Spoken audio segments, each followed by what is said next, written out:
Welcome back, everybody. It's Zach here, bringing you guys another fantasy football video. This one will be going over 5 players that I would be looking to sell high on ahead of Week 4 in the NFL.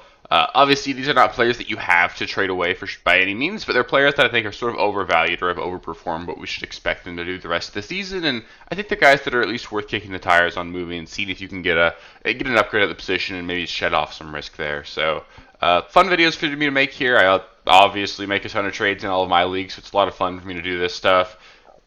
Everything I'm doing here is pretty actionable, at least on my own end. I'm definitely taking my own advice. And then, of course, if you guys end up with any specific trade questions, just let me know in the comments below. I love interacting with you guys there. It's part of what makes this so fun for me. So, love seeing what trades you guys have going on and seeing if I can help you guys out in any way there. So, yeah, let's get into it, guys.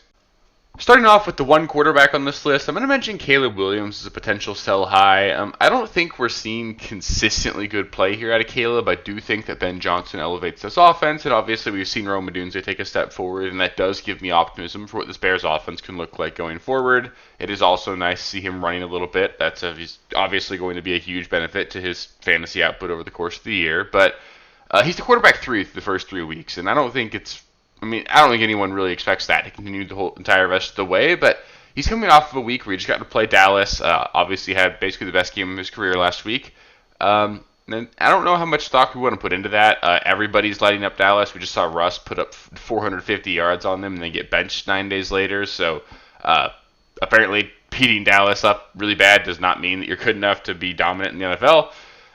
On top of that, the end of the season for him, and it's really far out. It's tough to really look at schedule and get too wrapped up into it right now. But the final 4 weeks of the season, so week 14, the game you got to win to get into the playoffs, basically, and then your first 2 playoff matchups, along with then your final championship matchup, you get Green Bay, Cleveland, Green Bay, and San Francisco. So 3 straight weeks between Green Bay, Cleveland, Green Bay, where I'm not going to feel like you can start Caleb Williams, and that means you're probably not making it to the championship with Caleb Williams as your quarterback.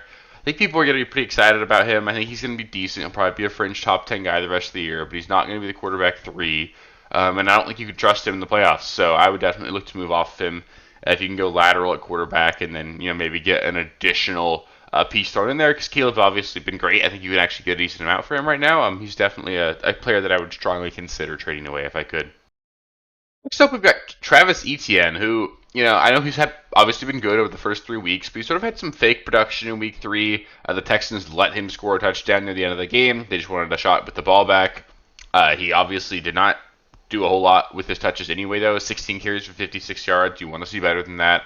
We've seen the efficiency continue to drop each of the last couple of weeks, and Bashaw Tutin looks good. I think there's at least a chance that this becomes more of a 50-50 timeshare, if not transitioning over towards Bashaw Tutin being like the main guy at some point this season. The team, they're 2-1, but they're not playing well on offense, right? It'd be one thing if they were just lighting it up and Etienne's helping them out where he can. This is a team that probably needs to make some changes. I don't know if those are going to be personnel changes or play calling changes or what, but the offense is not obviously clicking the way they want it to, so I wouldn't necessarily expect that what we've seen on offense over the first 3 weeks is just going to be indicative of what we see the entire rest of the season. And on top of that, people are just down bad at running back. I think Etienne, with where you drafted him, could easily be your 4th or even 5th running back if you went pretty running back heavy. In those scenarios, you have a valuable asset for a lot of teams that don't have good running backs. Like I know personally, I'm in a couple of leagues. I was really leaning on James Conner as like my RB2.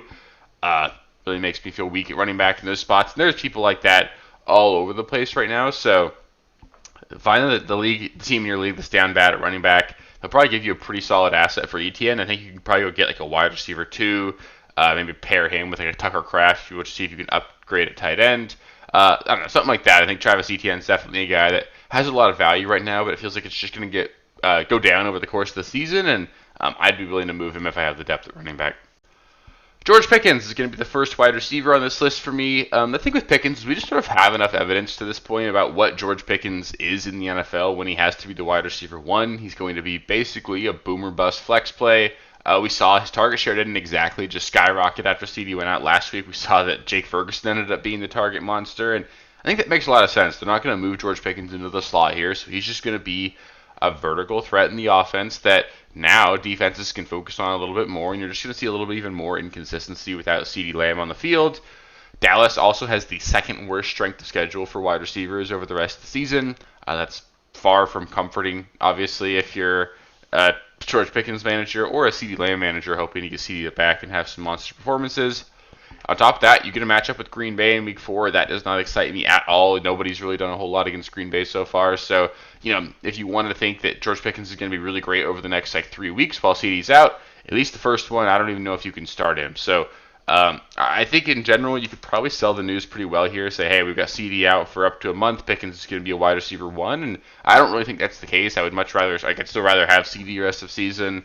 I think Pickens is a good flex asset, but I don't think he's going to be a guy that you really want to be locking into your lineup every single week. And he's coming off of 2 straight good games. Obviously, the CeeDee injury is certainly something else you could sell high on, but I don't think he's going to be a rock star the rest of the way. I'd be okay to move him if you can. The second wide receiver on this list is going to be Keenan Allen. Look, he's clearly going to be a draft day steal, right? I drafted a lot of Keenan Allen in my leagues as well. I think Keenan's going to be really good over the course of the entire season, and for where you drafted him, you're going to feel really great about that. But he's not going to score a touchdown every week like he's done each of the first 3.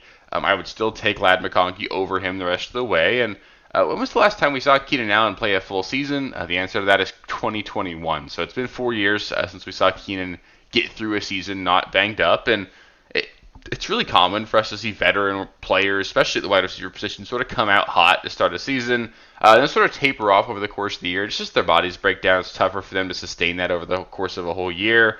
I just think back 2 years ago, Adam Thielen had some really monster performances over the first half of the season before he sort of fell off. I expect a sort of similar thing here with Keenan Allen. There's obviously a lot of chemistry there between him and Justin Herbert, so he's not going to completely fall off a cliff, but just his body's going to wear down over the course of the season a lot more than the guys like Quentin Johnston and Ladd McConkey's will on that same roster. And the reality is I just don't see a world where Keenan Allen gets more valuable than he is right now. There's nothing Keenan can do over the next couple of weeks to make it so that you're going to get more for him on the trade market. But he could very easily get hurt. He could easily have a couple of games where Ladd just bumps up and is the clear wide receiver 1, and Keenan just, maybe fades off a little bit. Start thinking that these first couple of weeks were a fluke. And I think that the reality is when you're at that point with a player where there's no way you can actually ever go get more out of him than you can at this specific moment, it makes a lot of sense to at least consider trading him. I know he's been really good. You don't have to trade him because he's going to continue to probably be a wide receiver 3, maybe low-end wide receiver 2 the rest of the way, but he's the wide receiver 6 in fantasy right now. I don't think that's going to continue. I think you can definitely capitalize on the value right there. You could pair him with Travis Etienne and go get Nico Collins or something. I think there's leagues where that trade gets done, and I would be more than willing to make that trade. I think he's definitely a guy that's going to be good, but he's not going to be great the entire rest of the way. And the last player I'll touch on here is going to be Kenneth Walker. Again, I know it's really hard to move off of really any running backs in this economy. Everybody's hurting at running back. We've had a lot of guys not really hit so far that were drafted pretty high. We've obviously had injuries, and it makes it really tough to trust the running backs that you have on your roster. So I get it if you have to just stick it out with Kenneth Walker, but once again, he looked ineffective on the ground. Did score 2 touchdowns in Week 3, but that was really all he did. And not looking good on the ground against the Saints is certainly concerning, right? Because the Saints are not a team that we expect to go out there and have a really good run defense at any point this season. His only good game, at least from an efficiency standpoint, all year has been against really one of the worst run defenses in the NFL in Pittsburgh. On top of that, Zach Charbonnet going to be back at some point. Not sure if he'll make it back for tomorrow's game on Thursday, but he'll be back at some point, and this is going to be a 50-50-ish split over the course of the entire year. That being said, though, you've got people that just saw Kenneth Walker have a monster game 2 weeks ago, had 2 touchdowns this last week. Likely you're going to get one more good week out of him before Charbonnet comes back. So I think you can sort of capitalize on all that and sell high on Walker, basically at where he was drafted to be a fringe top 12 guy. And I don't view him like that at all. I think he's a timeshare running back in a mediocre offense, has not been very efficient, so he's basically a boomer bust running back 2 for me. And I'm more than willing to move him right now because, again, this is a player that I don't really see a path towards his value going up. I think it makes a lot of sense to at least move off of him now while that value is still at a peak. That'll do it for the players I'd be looking to sell high on ahead of Week 4. Up next, I'll get into some starts and sits. So I will cover the first 8 games of the week in part 1 of that video. And then on Friday, I'll record the video going over the final 8 games. So you'll get all 16 games covered. I'll go through every single player that should be fantasy relevant and just tell you what I expect out of them in fantasy this week. So if you want to make sure you don't miss that, or if you have any specific start sit questions, trade questions, any of that, make sure you subscribe to the channel and feel free to let me know in the comments below. I love interacting with you guys there. It's a lot of fun. Part of what makes this so fun for me and everything. So yeah, really appreciate you guys. If you made it this far in the video, give it a thumbs up. It helps me out quite a bit. And then I will catch you guys with the next one. Peace. Thank you guys for watching. If you haven't already, please be sure to subscribe to the channel, like the video, check out these other videos here if you haven't. If you want more content, please feel free to follow me on Twitter at RealSteelFFB. I'll be more active on there as the season goes on. Thanks. Catch you later.